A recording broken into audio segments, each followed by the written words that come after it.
Tobias had always been an outsider.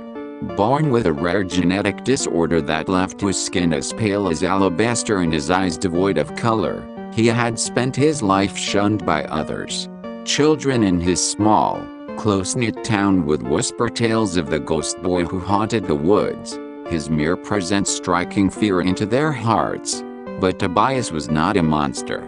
He was a lonely soul, craving nothing more than acceptance and friendship. He spent his days exploring the woods that bordered his home, seeking solace in the quiet embrace of the trees and the songs of the birds. It was there that he discovered an old, abandoned cabin, hidden away from the world.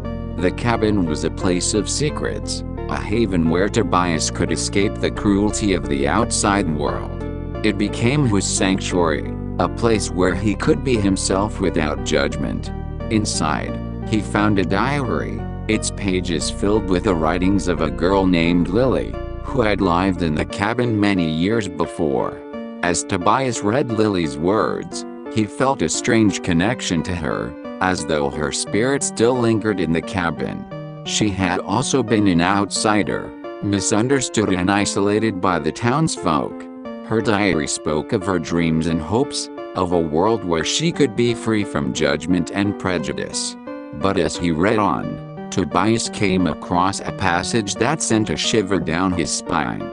Lily's diary contained a ritual, a way to summon a spirit from the beyond, a spirit that could grant the one who performed the ritual a single wish.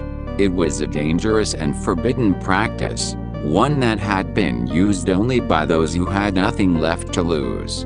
Tobias, consumed by loneliness and desperation, decided to perform the ritual.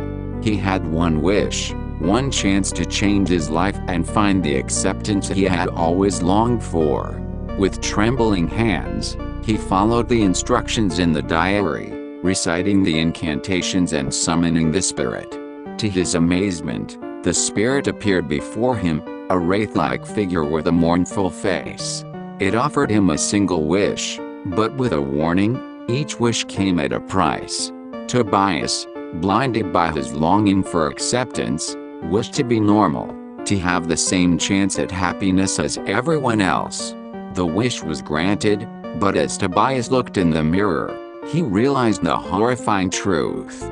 He was now normal in every way, his rare genetic disorder erased, his pale skin and colorless eyes replaced with the features of an average person. But he had also lost his unique connection to the world, the bond that had made him special. Tobias returned to town, expecting to finally be accepted by his peers. But he soon discovered that he was still an outsider, now more than ever. His old friends no longer recognized him, and his new appearance only fueled their suspicion and fear. Desperate and alone, Tobias returned to the cabin in the woods, seeking answers from the spirit that had granted his wish. But the spirit was gone, leaving behind only a cryptic message: "Be careful what you wish for." Tobias was left to wander the woods, forever changed by his ill-fated wish. He had sacrificed his uniqueness, his connection to the world, in a futile attempt to find acceptance. In the end, he had discovered that the true horror lay not in his appearance, but in the cruelty of those who could not see beyond the surface. As he walked deeper into the woods, the loneliness and despair washed over him like a never-ending tide. He had wished to be normal, but now he was truly alone, a lost soul haunted by the ghost of his own desperation. The woods had claimed him, a sad and scary tale of a wish gone horribly wrong.